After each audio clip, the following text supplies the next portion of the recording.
Ladies and gents, this is the 2025 VW Tiguan R-Line 2-liter TDI, and it is priced at 855,100. The entry-level model starts at 664,500, and it begs the question, do you go for this or stick with the Golf 1.4 TSI R-Line? Well, let's crunch the numbers, powered by Hippo. And then I'll tell you whether this SUV is the smart buy or if you should rather be looking at its rivals. Before you drive, you have to be insured. So, using hippo.co.za for the 2-liter TDI R-Line, I got 11 quotes. The lowest came in at just 1,521 with an excess amount of 12,500. Factor in an installment of 17,165 and fuel of 1,100 and you get a cost of ownership of 19,786 per month. But enough finance, let's talk car.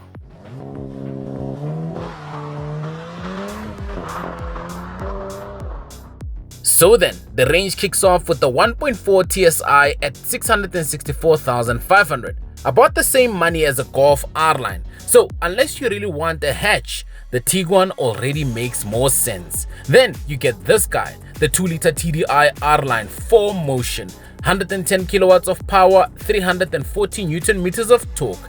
0 to 100 is said to happen in about 9.4 seconds, sipping just 6.6 liters per 100 kilometers. And if diesel isn't your vibe, for 1,200 more, you can grab the 2-liter TSI R-Line. Same spec, just a petrol punch. Now, how does it drive? Honestly, very German. It's balanced, stable, and comfortable. The diesel torque makes it effortless on the move. It's no hot hatch, but compared to a Toyota RAV4 hybrid, the Tiguan feels more blunted. Against the Mazda CX-5, the Tiguan is quieter, more refined. And if you're eyeing a BMW X1, this feels 90% as premium for a lot less cash. But at this price, you might also want to check the Haval H6 GT plug-in hybrid I recently reviewed. Crazy quick, that car. And surprise, surprise, this one comes with a service plan. You get a 5-year or 90,000 kilometer service plan, as well as a warranty of 3 years or 120,000 kilometers, whichever comes first. Pretty solid. In terms of safety, well, you have all the latest safety toys here. You have lane keep assist, adaptive cruise control, blind spot monitoring, and the iconic IQ headlights. And of course, trailer assist. Well, it wouldn't be a VW if these weren't optional extras. The IQ headlights and the lane keep assist package, well, they come at 35,000 rands. More options will still follow. However, for now, let's dive into the interior and look at some of the tech that this vehicle is equipped with. Inside, it's VW doing what VW does best, an interior that is smart, simple, and premium enough without screaming about it. You have a digital cockpit which is clear and crisp.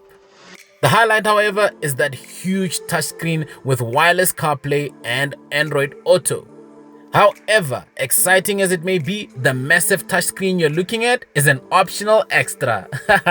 Part of the navigation system, Discover Pro at 18,700.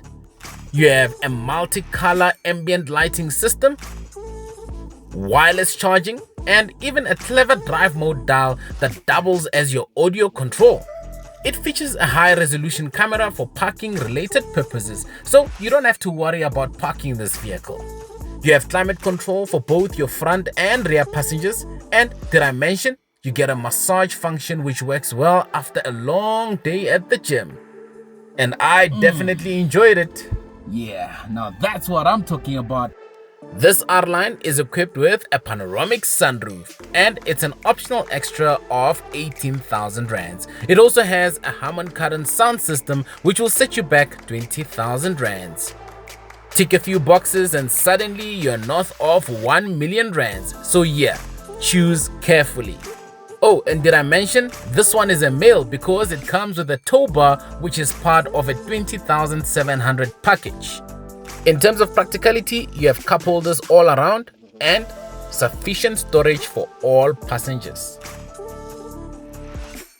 The seats are covered in leather and are comfortable. Rear passengers get enough legroom, plus proper ventilation. I am 1.86 meters tall, and with the front seat in my comfortable sitting position, I sit just fine behind myself. And with that, let's take a look at the exterior. From an exterior perspective, I guess we can all agree that in this spec, it really looks good from every angle. Just look at those IQ headlights, that aggressive front and rear bumper, courtesy of the R-Line package. The side profile is kept simple, and the highlight are those 20-inch alloy wheels.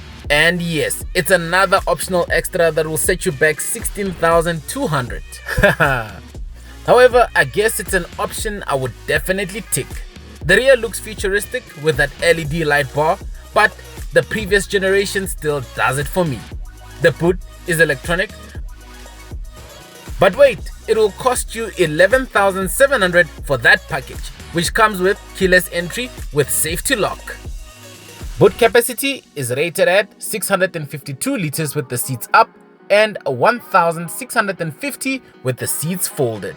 And well, as we have now become a road trip nation, that's big enough for your road trips. And with that, that brings us to two things I like about the vehicle and two things I don't like about it. In terms of the things I like, well, I like that diesel torque and fuel economy. Secondly, the tech-filled interior that feels properly German. In terms of the things I don't like, well, options are ridiculously expensive. It's way too easy to spec this car above 1 million rands. And secondly, VW still charges extra for features rivals throw in as standard.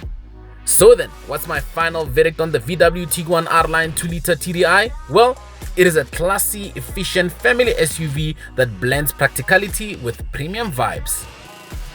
If I was in the market for a vehicle in this segment, I would definitely shortlist it. However, it is worth mentioning that at this price point, there's a lot of options in the market. And honestly, if you're stuck between a Golf R-Line and this Tiguan, I'd say go bigger, because here, bigger is better. So my car as tested and reviewed would go for around 1 million rands plus, with optional extras to the value of 152,700. A massive shout out to VW 4Ways. If you're interested in this vehicle or any other VW, be sure to visit them. And with that, until the next one.